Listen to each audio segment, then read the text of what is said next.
Les filles, je vais faire une prise de sang. Oh là là, mais non. Tu as déjà fait ça? Non, t'es folle, j'ai beaucoup trop peur, jamais. Et toi, Hello? Moi non plus, mais ma tante qui est infirmière m'a expliqué. Oh, trop chouette, tu veux bien nous expliquer s'il te plaît?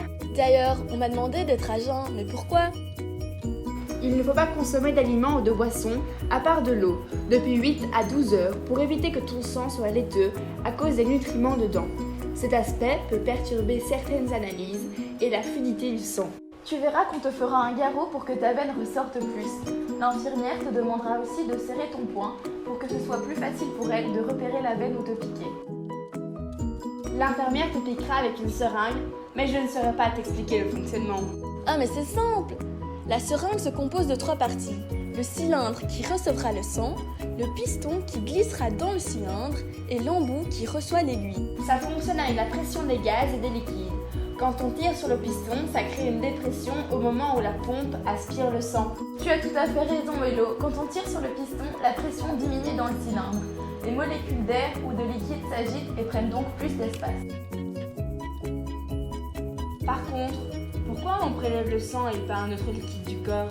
Parce que le sang est une véritable source de renseignements pour les médecins. Le sang est nécessaire pour faire des analyses qui évaluent la santé du patient. Ah, c'est comme ça qu'on diagnostique le diabète, par exemple. Oui, c'est ça. Ah mais oui, avec notre prof de l'année passée, on avait étudié le sang en bio.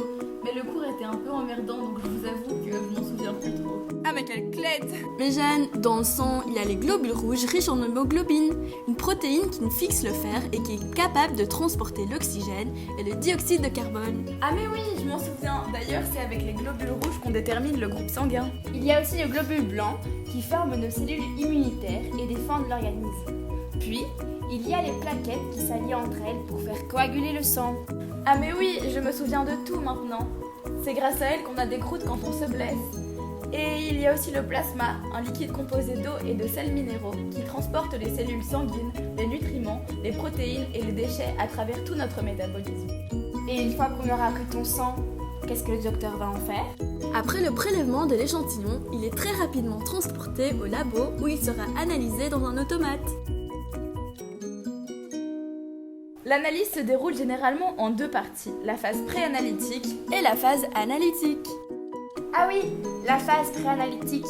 On prélève l'échantillon, on le prépare à être transporté au labo dans des voitures avec des box avec une température spéciale.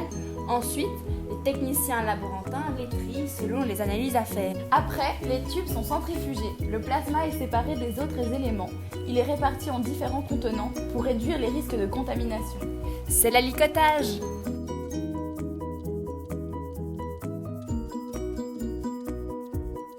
À la phase analytique, on analyse les échantillons dans un automate pour avoir les résultats.